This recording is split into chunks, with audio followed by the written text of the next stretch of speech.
नमस्कार साथियों, स्वागत है आप सभी का बातें बाजार की पर। मैं हूं अंकित अवस्थी। बाजार ने इन दिनों कुछ अलग ही रूप अख्तियार किया हुआ है। जहां सोना चांदी दिवाली के बाद से गिरना शुरू हुआ, वहीं अचानक बाजार के खुलते ही शेयर ने स्टॉक बाजार ने 52 हफ्ते का एक नया हाई टच कर लिया। जो कभी हम पिछले साल बात कर रहे थे कि 85,000 पर सेंसेक्स था, निफ्टी 26,000 पर था, उसने आज फिर सुबह सुबह वही अंक दिखा दिया। यानी एक प्रकार से हम कहें तो पिछले साल जिस अंक को छू करके लगता था कि ये बड़ा अनरियलिस्टिक आंकड़ा है, इसलिए धड़ाम से नीचे आया है। उस पर हमने ट्रंप महाराज की कृपा का अध्ययन भी किया था, टैरिफों का अध्ययन भी किया था, लेकिन उसके बावजूद जब हम आज वापस से उस बात पर हैं कि हम फिर से एक बार 85,000 के अंक तक पहुंचे हैं, तो फिर ऐसा लगता है कि शेयर बाजार में कुछ भी असंभव नहीं है। 85,000 का कैरिज्मेटिक अंक सेंसेक्स को छूना बहुत से कारणों की वजह से हुआ, लेकिन ये एक दिन में नहीं हुआ है। इसके पीछे लंबी मेहनत लगी है, भारतीयों का बाजार में विश्वास लगा है, अंतर्राष्ट्रीय स्तर पर जितने भी एफआईआईज हैं, उनका भारतीय बाजार में जो विश्वास है, उसका परिणाम ये निकला है। जब सभी तरह की ऑड सिचुएशन हो और उसके बावजूद भारतीय बाजार 85,000 का वो जो करिश्माई अंक है, हालांकि हम उस अंक से थोड़ा सा चूक गए, जिसकी वजह से हम इसे ऑल टाइम हाई कह सकते थे। ऑल टाइम हाई बोले तो हम 85,500 का जो अंक कभी हमने सितंबर 2024 में छुआ था, जिसकी वजह से भारतीय बाजार अंतर्राष्ट्रीय चर्चा का विषय बन गया था, उससे लगभग 200 अंक हम चूक गए। लेकिन फिर भी आज हमने ऑल डे हाई में वो अंक तो देखा, जिसकी उम्मीद लोगों को लंबे समय से थी कि यार वो 85,000 का करिश्माई आंकड़ा एक बार फिर से दिखे। वो करिश्माई आंकड़ा हम भारतीयों ने देखा और इसी कारण से आज के सेशन में इस विषय पर चर्चा हो रही है कि अल्टीमेटली आज कौन-सा कारण ऐसा बना जिसने हमें यहां तक पहुंचाया। चूंकि मैं कह चुका हूं कि ये एक दिन का काम नहीं है, बहुत सारे का फैक्टर इसके पीछे रेस्पॉन्सिबल हैं। तो आइए एक-एक करके सारे फैक्टर का अध्ययन करते हैं, क्योंकि अल्टीमेटली हिट हुआ है, रिकॉर्ड हिट हुआ है। निफ्टी ने भी और सेंसेक्स ने भी। बाजार ने दिवाली मनाई है। हालांकि गोल्ड और सिल्वर लंबे समय से दिवाली मना रहे हैं, और ऐसे में कहा जाता है कि जब गोल्ड और सिल्वर अच्छे परफॉर्म कर रहे होते हैं तो बाजार गिर रहा होता है, यानी कि स्टॉक मार्केट गिर रहा होता है। अब जब स्टॉक चढ़ रहे हैं, तो गोल्ड और सिल्वर पर कल हमने अपने सेशन में बताया भी था कि गोल्ड और सिल्वर के प्राइसेस नीचे आए हैं। लेकिन देखिए, ये सभी एसेट क्लास हैं। एसेट क्लास में चाहे गोल्ड है, सिल्वर है, जमीन है, क्रिप्टो है, स्टॉक्स हैं, म्यूचुअल फंड्स का रूप है, स्टॉक्स हैं। ये सब एसेट एसेट क्लास के अंदर शामिल है। तो लोग अपने-अपने स्तर पर निवेश करते हैं। समटाइम्स उन्हें लगता है कि मुझे ज़्यादा सेफ साइड ये लग रही है, ज़्यादा जल्दी पैसा यहाँ से बनाया जा सकता है, वो उस तरफ निकल पड़ते हैं। जो ट्रेडिशनल वे हैं एफडीज़ के, उसके अलावा जितने भी रूप हैं, चाहे ज़मीन से पैसा लेने का तरीका हो, चाहे क्रिप्टो से पैसा लेने का तरीका हो, तमाम तरीके जिन्हें हम मानते हैं, वो लोग अपने तरफ से अख्तियार कर रहे होते हैं। तो डोनाल्ड ट्रंप के द्वारा दिवाली सेलिब्रेशन क्या इसके पीछे का बड़ा कारण रहा? क्या भारतीयों ने ये समझ लिया कि भाई साहब आपने दिया जलाया है, तो कुछ अच्छा करने वाले हो, जिसकी वजह से सेंसेक्स और निफ्टी के अंदर बढ़त रही, बाजार अच्छा रहा। हालाँकि बाजार बंद होते-होते वापस से 85,000 के अंक से नीचे आया, लेकिन एक बार तो उसने एंट्री कर ही दी थी। चलिए खैर, फिर भी बाजार जब अच्छा कर रहा हो तो उसका लाभ कैसे कमाना है, और जब बाजार बुरा कर रहा हो तो उसके नुकसान से कैसे बचना है, और गिरते बाजार से भी कैसे लोग पैसे बनाते हैं। यानी कि कॉल ऑप्शंस क्या होते हैं, ऑप्शंस ट्रेडिंग किस तरह से होती है, फ्यूचर एंड ऑप्शंस क्या होते हैं, अगर आप सब ये जानना चाहते हैं, दिवाली के अवसर पर आप ट्रेडिंग सीख सकते हैं। बेहतरीन कोर्सेज बातें बाजार की एप्लीकेशन पर उपलब्ध हैं, जिनका लिंक कमेंट बॉक्स में पिन है, जाकर हमारे कोर्सेज का लाभ ले लीजिए। ये दिवाली ऑफर में आपको बेहतरीन कोर्सेज ऑफर किए जा रहे हैं। स्टॉक मार्केट से कैसे आप ट्रेड कर सकते हैं वो भी, साथ ही साथ म्यूचुअल फंड्स में कैसे निवेश कर सकते हैं ये भी। ये दोनों चीजें अगर आप सीखना चाहते हैं, तो आइए बातें बाजार की एप्लीकेशन पर।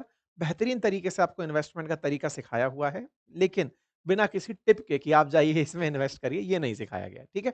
चलिए आगे बढ़ते हैं।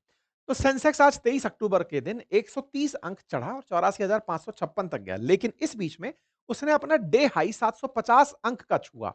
27 सितंबर को जब ये 85,778 था, और जब निफ्टी 26,277 था, जो ऑल टाइम हाई बनाया था, आज फिर से बाजार ने एंट्री शुरू की। और एंट्री शुरू करते समय सेंसेक्स 130 अंक की बढ़त के साथ और निफ्टी 23 अंक की बढ़त के साथ बाजार बंद हुआ था।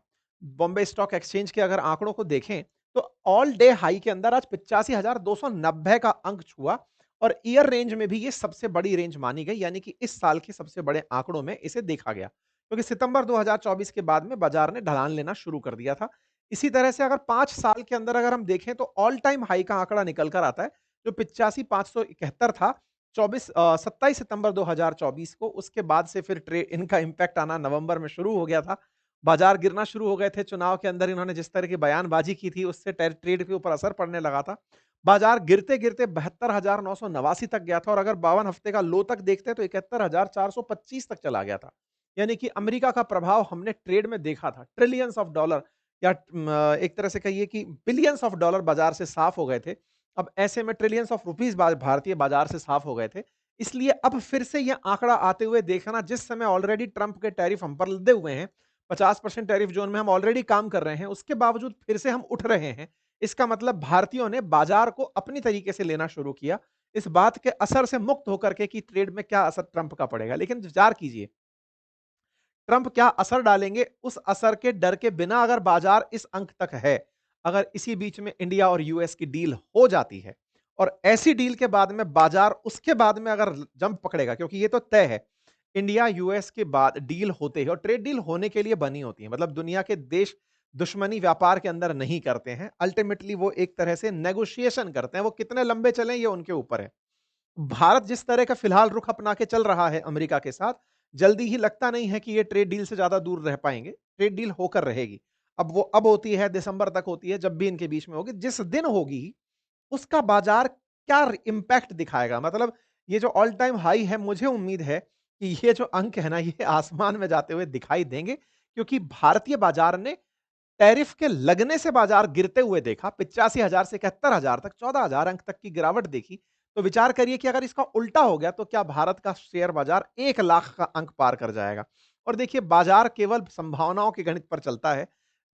अपेक्षाएं होती हैं कि बाजार किस तरह से आगे बढ़ेगा, और अगर अपेक्षाओं का बाजार इतना गर्म हो तो ट्रेड को बहुत ही सिंसियरली ऑब्जर्व करने की जरूरत होती है। निफ्टी ने भी जिस समय आज 26,104 का अंक ऑल डे हाई के अंदर छुआ था, 26,101 तक रहा था। सितंबर में ये 26,178 था। मतलब ये भी ऑल टाइम हाई से मतलब 70 अंक के आसपास पीछे रह गया। अदरवाइज़ आज इसने भी बहुत अल्टीमेट परफ़ॉर्म किया। बार-बार मैं एक ही बात बोल रहा हूँ, पिछले सितंबर में जो था वैसा आंकड़ा हमें 26,000 का फिर से इस बार देखने को मिला। आज 26,101 का, ये अपने आप में बड़ा नंबर है। हालाँकि डे ऑफ तक 25,888 पर बंद हुआ, लेकिन फिर भी ये भी काफ़ी मतलब अच्छा सम्मानजनक अंक है निफ्टी का भी परफ़ॉर्म करते हुए। उन सभी ऑड सिचुएशंस के बावजूद जब भारत के साथ तमाम सिचुएशंस जो मार्केट के हैं वो सही नहीं है। पूरे दुनिया का बाजार कहीं न कहीं से प्रभावित है। सब सब तरह के ट्रेड टैरिफ के सिस्टम चल रहे हैं। सब लोग कंज़र्वेटिव हो रखे हैं। हर दुनिया का देश अपने लाभ पर फ़ोकस हो रखा है। तमाम चीज़ों के बावजूद भी भारतीय बाजार फिर से उठता आ रहा है, ये बड़ी बात है। अगर हम पिछले साल की बात करें, तो भारतीय बाजार पिछले साल से लेकर के अब तक जो हाई टच किया था वो 26,000 टच किया था, और उसके बाद में जो लो टच किया था वो 21,743 था। तो हमने उनसे आगे निकलने का काम किया। अब सवाल ये बनता है कि अल्टीमेटली कौन-सी चीज़ ऐसी थी जो उठी बढ़िया से? तो भारतीय बाजार में इन्फोसिस ने बढ़त अर्जित की, एचसीएल ने की, और टीसीएस ये टॉप गेनर्स रहे। अब आप पूछेंगे, ऐसा इनको क्या मिल गया जो ये टॉप गेनर बन गए? तो देखिए, अभी क्या है ना, हर कंपनी के लगभग क्वार्टर 2 के रिजल्ट्स आने शुरू हो चुके हैं। क्वार्टर 2 के जो रिजल्ट्स हैं, उनके रिजल्ट्स का जैसे ही अनाउंसमेंट हुआ, उसके बाद से ये रिजल्ट्स के अंदर परिवर्तन देखने को मिला। ऐसे ही निफ्टी के टॉप लूज़र्स के अंदर ये कुछ कंपनियाँ रही, क्योंकि इनके रिजल्ट्स जिस तरह से लोगों को लगे, तो टॉप गेन वाली कंपनियाँ और टॉप लू जो क्वार्टर 2 के रिजल्ट्स में लॉस खाई हुई कंपनियाँ हैं, उन सब के रिजल्ट्स भारतीय बाजार में दिखने लगे, तो बाजार के अंदर उनका सीधा-सीधा इम्पैक्ट दिखने लगा। और जैसा मैं हर बार आपसे कहता हूँ, बाजार उठ रहा होता है तो गोल्ड और सिल्वर के प्राइसेज़ में थोड़ा असर नेगेटिव दिखता है, तो ये तस्वीर बताती है इस बात को।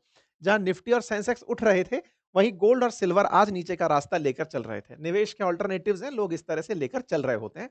हालाँकि बाजार फिर से इनका भी संभला है। अब एक-एक करके अगर पॉइंट की बात करें, तो पहला पॉइंट तो यही है कि भारतीय बाजार में ना एक पॉजिटिव सेंटीमेंट जाना शुरू हो गया है कि इंडिया और यूएस फिर से बातचीत के रास्ते पर अपना आ गए हैं। अभी दिवाली के समय पर इन दोनों की बातचीत का होना, इससे पहले बर्थडे पर सितंबर में बातचीत होना, बातचीत हो रही है। प्रधानमंत्री मोदी ट्रंप से मिलने की एक सही वजह तलाश रहे हैं। आसियान बैठक में आप नहीं जा रहे हैं, लेकिन फिर भी टेलीफोनिक कन्वर्सेशन हो रहा है। ये बढ़िया आदमी बोल रहे हैं, ये कह रहे हैं कि ये रूस से तेल खरीदना मना कर रहे हैं। मार्केट के अंदर ब्लूमबर्ग खबर चला रहा है कि भारत पर 15% टैरिफ लग सकता है। इससे ना एक पॉजिटिव सेंटीमेंट बाजार को मिलता आ रहा है कि कहीं न कहीं इंडिया यूएस डील होने वाली है। ऐसे में सही समय एंट्री ले लो और बढ़िया पैसे बना लो। देखो, मैं इस बात में बार-बार आपको एक बात बताऊँगा, आप केवल न्यूज़ कंज्यूमर ना बनें। आपको केवल ये ना हो कि मैंने सुन लिया और बस फ़ील गुड फैक्टर ले लिया। बाजार में आप भी पार्टिसिपेट करें। जितनी भी वर्ल्ड की डेवलप्ड इकोनॉमी है, उनकी आधी से ज़्यादा जनता स्टॉक्स के अंदर या फिर शेयर बाजार के अंदर पार्टिसिपेट करती है, क्योंकि वो ये मानती हैं कि हमारे देश की कंपनियां हैं, लेकिन हमारी अपनी हैं, तो हमें भी फायदा होना चाहिए। नुकसान हो रहा है तो हम भी उसके भागीदार होने चाहिए। अगर आप भी चाहते हैं कि ट्रेड करें आप लोग, तो पहले बेसिक्स पता हो आपको कि ट्रेड होता कैसे है, शेयर खरीदे कैसे जाते हैं। अगर आपके पास समय नहीं है खरीदने का, इंट्राडे ट्रेड का समय नहीं है, तो डिलीवरीज कैसे ली जाती हैं, ये आपको सीखना अगर चाहिए, तो हमने बहुत ही प्यारा कोर्स बनाया हुआ है, आप जाकर उसे ज्वाइन कर सकते हैं। और अगर आपको आता है करना और आपको लगता है कि नहीं, मैं सब कुछ सीख लूँगा अपनी तरीके से, तो आप फ्री में बिना डीमैट अकाउंट खोले आप अपना ट्रेड नहीं कर सकते हैं। मैं फिर से आपको याद दिला दूँ, आपकी ट्रेडिंग के लिए अकाउंट डीमैट होना ज़रूरी है। फिर भी अगर आप चाहें कि आप खुद से सीख सकते हैं और कर सकते हैं, तो demat account free of cost खोलने के लिए लिंक मैंने कमेंट बॉक्स में पिन किया हुआ है। डिस्क्रिप्शन में भी डाला हुआ है, आप वहाँ से उसे जॉइन कर सकते हैं। आप लोग ट्रेड के लिए ज़रूरी चीज़ें डीमैट अकाउंट को तो एटलीस्ट अपने पास रखें, सो दैट जब कभी आपका मन करे कि मुझे लग रहा है कि ये कंपनी ऊपर जाएगी, तो उसमें अपना निवेश करके भविष्य के लिए रख लें आप उसे, लेकिन कल को फ़ायदा बुक करें आप, ठीक है? ऐसे में अभी जो खबरें चलने लग रही हैं कि भारत रिलायंस के ऊपर खबर बनकर आ रही है कि वो भी हॉल्ट कर सकता है। इसका एक प्रॉपर एनालिसिस अभी मैं अंकित इंस्पायर इंडिया पर लेकर आ रहा हूं, जिसमें हम बताएंगे कि खेल चल क्या रहा है। ठीक है, एक तो कारण ये है। दूसरा एक और कारण जो इन दिनों है, जिसके बारे में मैंने शुरुआत में भी जिक्र किया, वो है क्वार्टर्स के रिजल्ट। सेकंड क्वार्टर के जब रिजल्ट्स आए हैं, तो उसमें एक अपबीट देखने को मिला है बाजार के अंदर। बहुत सी कंपनियों ने जो प्रॉफिट बुक किया है, वो सब प्रॉफिट अभी इस समय बाजार में निवेशकों को आकर्षित कर रहा है।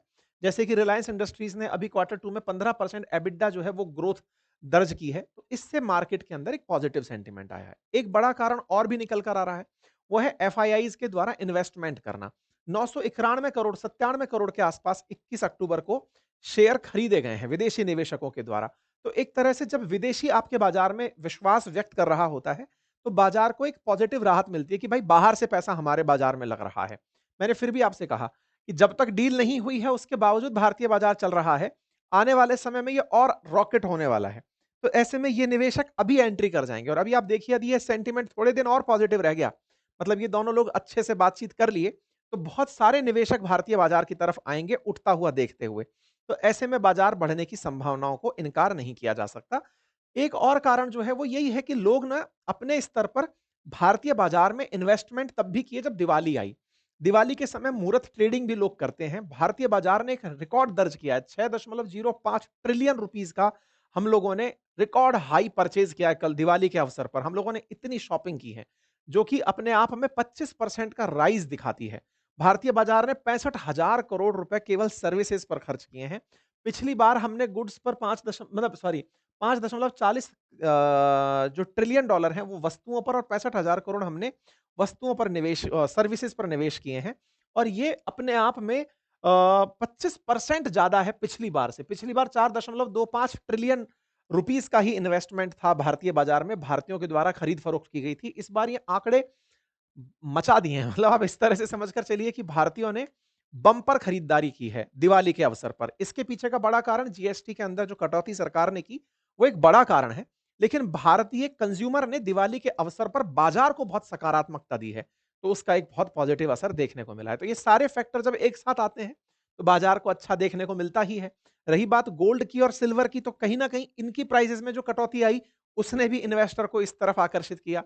सबका असर आया और कुल मिलाकर के बच्चा जो है पास हो गया, पप्पू पास हो गया। खैर, भारतीय बाजार में ये जितनी भी अनिश्चितताएँ हैं, इन सभी के बावजूद जब आप निवेश करने जाएँ, मैं बार-बार एक ही बात बोलता हूँ, अपनी रिसर्च प्रॉपर करें, खुद कन्विंस हों, इन्वेस्टमेंट का एक अपना अमाउंट रखें कि ये मैं इन्वेस्टमेंट के लिए रखना चाहता हूँ। मोटिवेशन से या माहौल से प्रभावित होकर ना चलें, आप खुद से अपनी रिसर्च करें, आपको जो उपयुक्त लगे उतना निवेश करें। निवेश में सहूलियत के लिए आप हमारे कोर्सेज़ को देख सकते हैं, हमारे एप्लीकेशन पर उपलब्ध है। फिलहाल के लिए इतना ही। Thank you.